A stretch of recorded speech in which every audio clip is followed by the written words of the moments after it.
concept of coaching suffers from lots of baggage. Historically, people think about coaching from a sporting activity. That may be a good thing or it may be a bad, depending on a person's experience. All you have to do is ask someone what they're doing, and if they say, well, my boss is going to give me a coaching session this afternoon, you merely have to experience their tone of voice and their body to understand that that's not a good thing. So the notion of coaching suffers from all of this sort of prior experience, assumptions, misnomers. I'd like to draw a distinction by what we mean by coaching from anything that you might think about.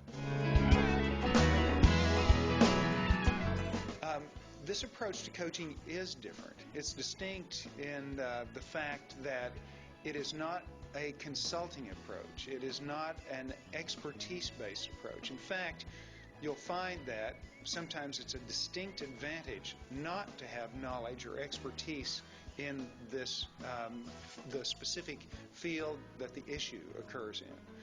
So this is distinct also in its emphasis on rapport and relationship with the person being coached.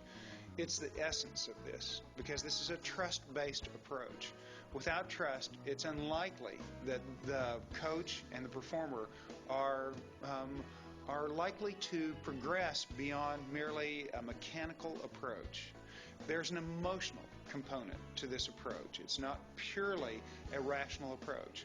It requires superb rational skills, but it also demands that the pair move beyond merely looking at a mechanistic process for attaining the objective to one which engages positive emotion, the passion of the people involved, and that it's something that really matters.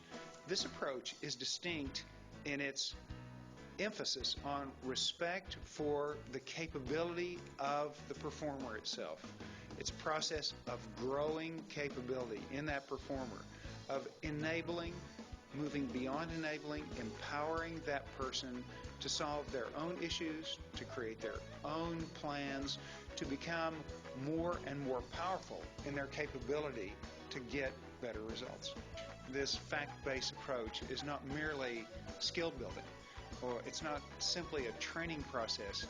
It's much more than that. It's actually a culture-changing process for an organization. And it's changing the organization to one in which there's a much higher sense and commitment to both performance on the individual and group level, and a much higher sense of collaboration about people helping each other raise standards and meet those standards.